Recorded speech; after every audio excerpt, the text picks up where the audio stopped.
मिनश्शैतानिर्रजीम बिस्मिल्लाहिर्रहमानिर्रहीम। अज़ीज़ तलबा व तालिबात, अस्सलामु अलैकुम। आज हमारे सबक ईमानियात का पहला हिस्सा शुरू हो जाता है, जो है अक़ीदा आखिरत और तमीर सीरत में इसका किरदार। सब ने टाइटल देख लिया। सफ़ा नंबर 6 और 7 को आज हम कवर करने की कोशिश करेंगे। इसके अंदर ही आपकी रीडिंग भी हो जाएगी और साथ ही इन जो अज्जा हैं इन पर भी बात हो जाएगी। तो अक़ीदा आखिरत पर चलते हुए मुदर्जा झैल बातों पर ईमान लाना ज़रूरी है। यानी अक़ीदा आखिरत की ख़ास तौर पर जो अज्जा हमारे सामने हैं वो आपकी बुक पर भी इसी तरह दिए हुए हैं। 5 हैं जो कि मैं आपके साथ बोलती हूँ और आप इसको अंडरस्टैंड कीजिए। अक़ीदा आखिरत के अज्जा में कौन सी चीज़ें शामिल हैं? नंबर 1, ये ज़िंदगी आर्जी है। एक दिन अल्लाह ताला तमाम दुनिया और उसकी मखलूक़ात को मिटा देगा। यानी ये अल्लाह ही है जिसने तमाम दुनिया और उसकी मखलूक़ात और उसमें मौजूद हर चीज़ को पैदा किया। लेकिन एक दिन आएगा जब अल्लाह ताला इन तमाम चीज़ों को सफ़ाई हस्ती से मिटा देगा। इनमें डिस्टर्बेंस आ जाएगी और हर चीज़ ख़त्म हो जाएगी। दूसरे नंबर पर है फिर अल्लाह ताला उनको एक दूसरी ज़िंदगी बख्शेगा और सब अल्लाह के सामने हाजिर होंगे। उसे हशर कहते हैं। यानी कि फिर अल्लाह ताला मुसलमानों को एक दूसरी ज़िंदगी अता करेगा। क़यामत होगी, सबके अमाल का हिसाब किताब होगा और उसके बाद सबको एक दूसरी ज़िंदगी बख्श देगा। और उस दिन को, मुनक़दा दिन को क्या कहा जाएगा? हशर। नंबर 3, उस दिन हर इंसान का नामा अमाल उसके हाथ में थमा दिया जाएगा। उस दिन क्या होगा? हर इंसान का नामा अमाल उनके हाथों में थमा दिया जाएगा। क्या होगा? जिसमें 2 रजिस्टर होंगे जो उनके लिए तैयार होंगे, जिसमें उनकी अच्छाइयाँ, एक में उनकी अच्छाइयाँ बराबर लिखी जा रही होंगी और एक में उनकी बुराइयाँ बराबर लिखी जा रही होंगी। फिर हम जैसे अमल करेंगे उनके मुताबिक वो बाज़ुकात हमारी बुराइयों को ख़त्म करेगा और हमारी अच्छाइयों को बढ़ाता चला जाएगा। ये अल्लाह ताला का देखें कि हम पर कितना करम है कि वो हमें दुनिया में की गई किसी भी नेकी पर 10 से 700 गुना सवाब अता करता है, लेकिन गुनाह या बुराई पर एक ही गुनाह या एक ही बुराई शुमार होती है। ठीक है, ये देखें, ये आपके अल्लाह ने आपके नामा अमाल को दुरुस्त करने के लिए आपके साथ कितना अच्छा सलूक किया है। नंबर 4 है कि अल्लाह ताला हर शख्स के अच्छे और बुरे अमाल का वज़न फरमाएगा। यानी उस दिन बाकायदा तराजू लगा होगा और उस तराजू में सबकी नेकियां जो हैं वो तोली जाएंगी। जिसकी नेकियां अल्लाह के मीज़ान में बुराइयों से वज़नी होंगी उसे बख्श देगा और जिनकी बुराइयों का पल्ला भारी रहेगा उसे सज़ा देगा। कहा जाता है, नबी करीम सल्लल्लाहु अलैहि वसल्लम की हदीस से ये बात वाज़ेह है कि क़यामत के दिन एक शख्स वो भी होगा कि जिसके नामा अमाल में सिर्फ़ एक नेकी होगी और एक शख्स वो होगा जिसके नामा अमाल में एक नेकी की कमी होगी। अब जो और कोई उस दिन किसी को कोई नेकी नहीं देगा, लेकिन वो जिसके पास एक नेकी होगी वो अपनी नेकी को ले लेकर लोगों के पास जाएगा और कहेगा कि कोई ले ले। इस तरह वो शख्स जिसके पास सिर्फ़ एक नेकी की कमी होगी वो नेकी उससे ले लेगा। तो अल्लाह ताला उस दिन भी उनके इस अच्छे अमल पर क्या करेगा कि उसकी नेकियां साथ ही एक शामिल करके बढ़ा देगा और जिसके पास कुछ बाकी ना रहेगा उसके इस जज्बा एसार के तहत उसकी भी तमाम गुनाहों की मुआफ़ी हो जाएगी और अल्लाह ताला उसे उस दिन स्पेशली उसको माफ़ फरमा कर जन्नत में भेज देंगे। तो ये देखें कि आपके अल्लाह का आप पर कितना करम है। यानी कि अल्लाह ताला हर शख्स के अच्छे और बुरे अमाल का वज़न फरमाएगा। जिसकी नेकियां अल्लाह की मीज़ान में बुराइयों से ज़्यादा वज़नी होंगी उसे बख्श देगा और जिसकी बुराइयों का पल्ला भारी रहेगा उसे सज़ा देगा। अब नंबर 5 है, जिन लोगों की बख्शिश हो जाएगी वो जन्नत में जाएंगे। यानी कि जिन लोगों को अल्लाह ताला बख्श देगा वो कहाँ जाएंगे?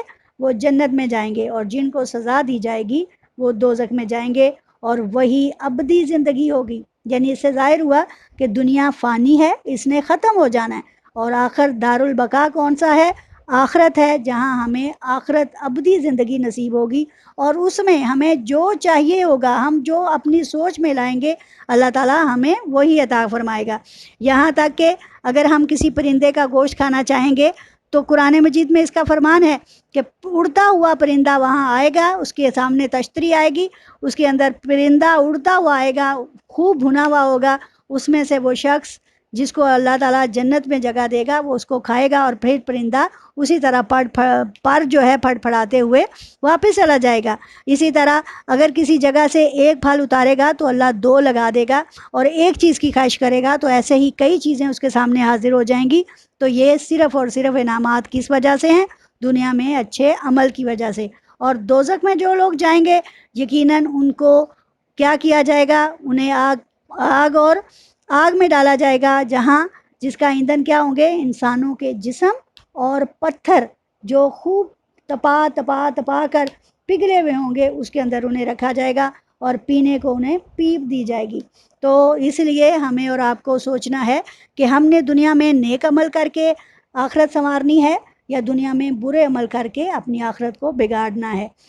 चलें, आप पेज नंबर 6 पर ही आपको एक दूसरी हेडिंग नज़र आ रही है, वो है अकीदा आखिरत की अकली तोजी, यानी हमारी अकल क्या कहती है कि आखिरत का होना जो है वो अकल उसको मानती भी है कि नहीं? क्या अल्लाह ताला ने हमें जो इस चीज़ के बारे में कहा है तो हमारी अकल कहीं भूल तो नहीं जाती, कहीं बेरार हो तो नहीं हो गई? तो इसको हम अकली तोजी जो है उसको पढ़ते हैं। अकली तोजी के तहत सफ़ा नंबर आपके पास अगले हैंड आउट पर अकीदा आखिरत के अहम निकात में से हम अकीदा आखिरत की अकली तोजी पेश करते हैं। कुछ सवालात पैदा होते हैं कि पहले मैं इन सवालों के जवाब देती हूँ और फिर मैं थोड़ा सा आपको इसके अंदर से रीडिंग भी सुनाती हूँ। जैसे मरने के बाद हम कहाँ जाते हैं? पहला सवाल क्या है? मरने के बाद हम कहाँ जाते हैं। दूसरा सवाल है हमारे साथ वहाँ क्या सलूक होगा। तीसरा सवाल है कि अकल क्या कहती है। चौथा सवाल है क़यामत बर्पा होने का हतमी इल्म किसके पास है। पांचवा सवाल है साइंस क्या कहती है। और छठा सवाल है कि कुरान क्या कहता है। ठीक है, अब आपको मैं पहले सवाल के मरने के बाद हम कहाँ जाते हैं। मरने के बाद यकीनन हमारी रूहें परवाज़ कर जाती हैं और एक और दुनिया है जिसे आलम बरज़ुख कहा जाता है। वहाँ क़यामत से पहले पहले हमारी रूहें वहाँ पे रहेंगी और वो इस दौरान जब चाहें, जब उनको अल्लाह का हुक्म होगा, वो दुनिया में भी आ सकती हैं और वापस भी जा सकती हैं। इसके बाद एक जो हमारे पास हदीस मिलती है कि मरने के बाद इंसान जब कब्रों में डाले जाएंगे तो उनकी कब्रें या तो जन्नत के कमरों में से एक कमरा बन जाएंगी या फिर जहन्नम के गढ़ों में से एक गड़ा बन जाएंगी। तो आपको इस सवाल का जवाब मिल गया कि हम कहाँ जाएंगे और कहाँ रहेंगे। ठीक है, दूसरा सवाल है कि हमारे साथ वहाँ क्या सलूक होगा। जो पीछे अज्जा में आपने देखा कि अच्छे अमल करने वालों के लिए कब्र भी आसानी का ज़रिया होगी।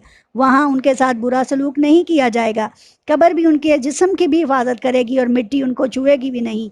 मैंने ऐसे खुद कई अखबारात में और कई ख़बरों के ज़रिए पता चला कि अल्लाह ताला जो शुहदा होते हैं उनकी कब्र उनको भी उसी तरह ही रखता है जैसे आज वो अपने ज़ख्मों के साथ इस दुनिया से गए हों। तो इसलिए अच्छे की उम्मीद रखिए। अगर हम दुनिया में अच्छा करेंगे तो इंशाअल्लाह अल्लाह ताला आखिरत में भी हमारे साथ अच्छा ही करेगा। अब अकल क्या कहती है ये आपकी रीडिंग के अंदर है, वो उसको मैं अभी आपको बताती हूँ। उसके बाद है कि क़यामत बर्पा होने का हतमी इल्म किसके पास है।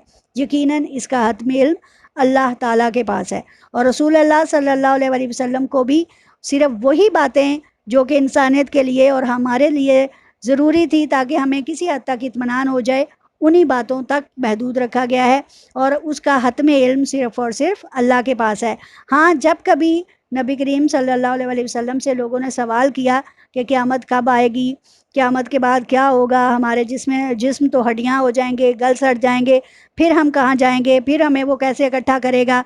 तो अल्लाह ताला के रसूल सल्लल्लाहु अलैहि वसल्लम ने उसका सहरासल हमें जवाब दिया है कि यकीनन नबी करीम सल्लल्लाहु अलैहि वसल्लम फरमाया करते थे कि ऐसे क़यामत के बारे में मुझसे सवाल ना किया करो कि अगर कभी मेरे मुंह से ये बात निकल जाए कि अभी आ जाएगी तो फिर क़यामत को कोई रोक नहीं पाएगा, क्योंकि क़यामत एक ऐसी हौलनाक चीज़ है कि जिसको बर्दाश्त करना इंसानी जिस्म का बस नहीं। ये वो है कि जो बच्चों को बूढ़ा कर देगा और बूढ़ों को बिल्कुल ही नेस्तो नाबूद, यानी कि हमारा जिस्म इसको सह नहीं पाएगा। उसके बाद है कि साइंस क्या कहती है। इसका जवाब मैं अभी आप ही की रीडिंग्स में देती हूँ। और उसके बाद है कुरान क्या कहता है। और इसका आखिर पर मैं आपके लिए इसके एक सूरतुल अनफतार उसका तर्जमा पेश करूँगी, जिससे आपको पता चलेगा कि क़यामत जब आएगी तो उसमें कैसे चीज़ें डिस्टर्ब होंगी, कैसे चीज़ें बर्बाद होंगी। تو اب آپ ریڈنگ میں دیکھیں کہ ہر شخص اس سوال کا جواب جاننا چاہتا ہے کہ مرنے کے بعد ہم کہاں جاتے ہیں اور وہاں ہمارے ساتھ کیا سلوک ہوگا، لیکن ہمارے پاس یہ بات جاننے کا کوئی ذریعہ نہیں۔ یہ ہمارے تجربے اور مشاہدے سے بھی باہر ہے کہ کسی نے مرنے کے بعد ہمارے پاس واپس آ کر اس کا کوئی جواب مہیا نہیں کیا، یعنی کہ باقاعدہ تو ہمیں آگے کسی نے نہیں بتایا۔ جتنی باتوں کا علم ہوا ہمیں کس سے ہوا؟ نبی کریم صلی اللہ علیہ وسلم سے۔ امین اور سچے رسول صلی اللہ علیہ وسلم کے پاس اس کا یقینی علم اس دنیا کے خالق و مالک کی طرف سے بھجوایا ہوا ہے اور ایک اطمینان بخش جواب ہے، اسے مان لینا ایک معقول بات ہے۔ یعنی کہ نبی کریم صلی اللہ علیہ وسلم نے ہمیں جن چیزوں کے بارے میں بتایا ہے اس پر ہم نے مکمل ایمان رکھنا ہے۔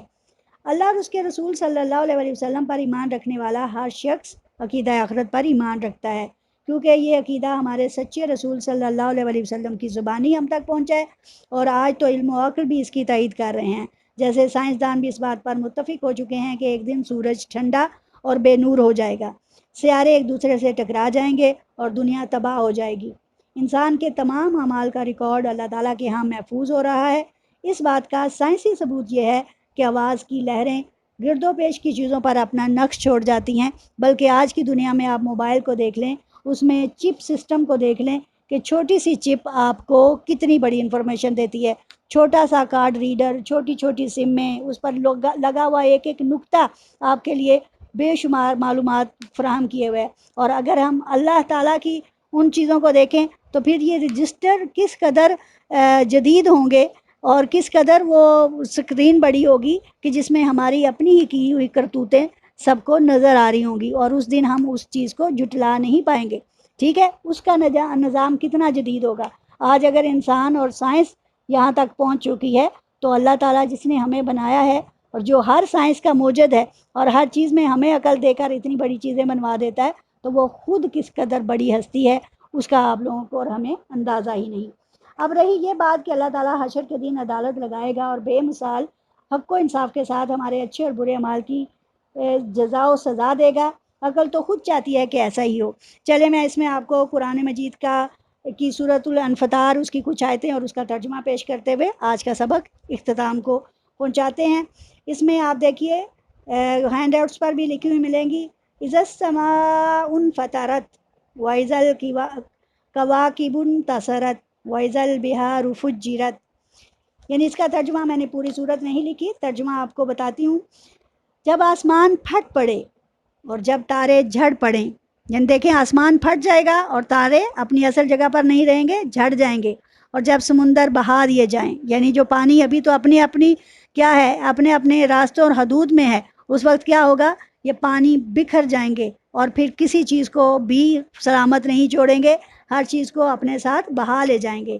اور جب قبریں کریدی جائیں، یعنی جب قبریں کھودی جائیں گی اور ہر قبر سے 70 مردے اٹھ کر بھاگیں گے، ٹھیک ہے، اس دن کیا ہوگا، ہر جان لے گی کہ جو اس نے آگے بھیجا اور جو پیچھے، یعنی کہ دنیا میں جو اس نے عمل کیے اور وہ آگے جو اس نے بھیجے ہیں وہ کیا ہوئے، اور جو دنیا میں وہ کر چکا وہ اس کے ساتھ کیا ہوا۔ تو ان ساری چیزوں کے بارے میں اس دن اس جان کو، یعنی ہر نفس کو یہ پتہ چل جائے گا کہ اس نے اپنے لیے اچھا کیا یا اپنے لیے برا کیا۔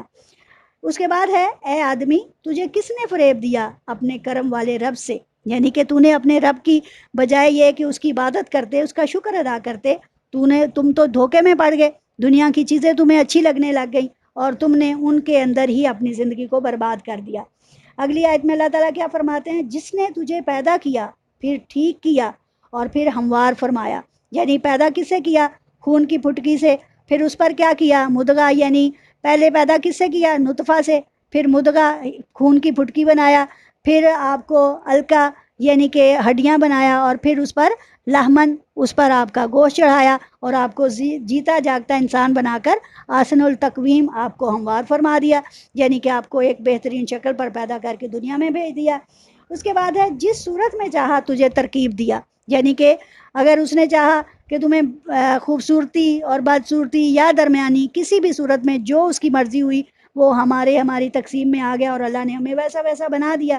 پھر اللہ تعالیٰ کیا فرماتے ہیں، کوئی نہیں بلکہ تم انصاف ہونے کو جھٹلاتے ہو، یعنی کہ اے انسان میری اتنی نعمتوں کے باوجود تم نے میرے انصاف کو جھٹلایا، تم نے میری باتوں کو، میری افرینش کو دیکھا اور اس میں खुद से तरह तरह की बातें घड़ने लगे।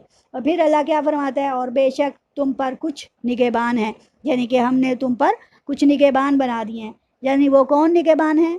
दो मुअज़्ज़ज़ लिखने वाले, जिन्हें हम क्या कहते हैं? किरामन कातिबीन, जो हमारे अमाल हर वक्त लिखते रहते हैं। एक तरफ वाला, दाएं तरफ वाला हमारी नेकियां और बुराई, और बाएं तरफ वाला हमारी बुराइयां। फिर नंबर 12 पे आपके पास आ जाते हैं, जानते हैं जो कुछ तुम करते हो, यानी कि जो कुछ हम करते हैं वो फरिश्ते उनको खूब अच्छी तरह जानते हैं और वो उसको उसी तरीके से लिखते चले जा रहे हैं।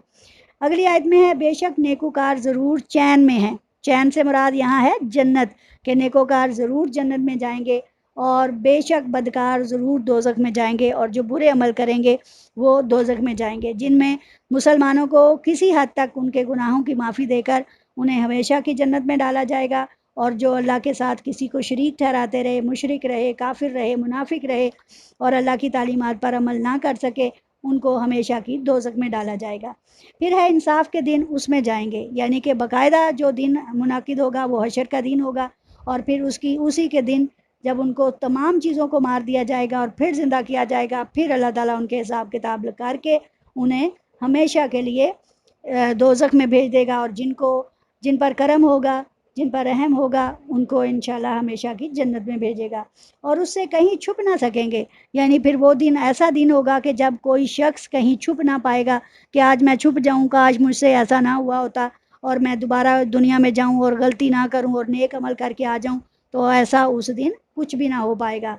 और तू क्या जाने इंसाफ का दिन, यानी कि तुझे क्या मालूम कि उसकी हैबत क्या होगी, उसकी हौलनाकी क्या होगी, और उस दिन तुम्हारे साथ क्या सलूक किया जाएगा। इसलिए हज़रत इंसान को उसके बेवकूफ़ होने के बारे में बार बार कहा गया है कि अपने आप के अपनी ज़िंदगी को संवार लो। फिर नंबर 18 पे है, फिर तू क्या जाने कैसा इंसाफ का दिन, जैसे अलकारिया तू मलकारिया के खड़खड़ाने वाली, और तुम्हें क्या मालूम कि खड़खड़ाने वाली क्या है। बिल्कुल इसी तरह इनमें भी अल्लाह फरमाता है। फिर 19वीं आयत में अल्लाह ताला फरमाता है, जिस दिन कोई जान किसी जान का कुछ इख्तियार ना रखेगी, यानी कि कोई किसी की जगह उसकी जान को ना बचा पाएगा। उस दिन हर शख्स, हर नबी सिर्फ क्या कहेगा, नफसी नफसी नफसी, मेरी जान मेरी जान मेरी जान, मुझे छुपा लो, मुझे बचा लो, आज के दिन कोई बचा ले। लेकिन उस दिन आपके मेहरबान रसूल हज़रत मोहम्मद सल्लल्लाहु अलैहि वसल्लम आपके लिए सजदा रेज़ होंगे, सजदे में होंगे, और उस वक्त तक सर नहीं उठाएंगे कि जब तक अल्लाह की तरफ से निदा नहीं होगी कि ए मोहम्मद सल्लल्लाहु अलैहि वसल्लम अपना सर उठाइए, आज आपकी कौम को, आपकी उम्मत को बख्शा जा रहा है, और आपके आखिरी उम्मती को भी बख्श दिया जाएगा। मुझे फिर मौका मिला तो इंशाल्लाह आपको आखिरी उम्मती ख़ास तौर पे जो हीना फैमिली का, जो हीना ख़ानदान का आखिरी शख्स जो जहन्नुम से निकाला जाएगा, उसका नाम भी जहीना, उसका ख़ानदान का नाम भी जहीना है। इसको हम अगले पर मौकूफ़ करते हैं कि अगले लेसन में मैं इनके बारे में आपको बताकर फिर आगे चलूँगी। और उसके बाद है कि सारा हुक्म उस दिन अल्लाह का ही है। ये आयत का हिस्सा और उसका तर्जुमा, और सारा हुक्म उस दिन अल्लाह का है, यानी किसी को मजाल ना होगी कि कोई उस दिन किसी की सिफारिश कर सके।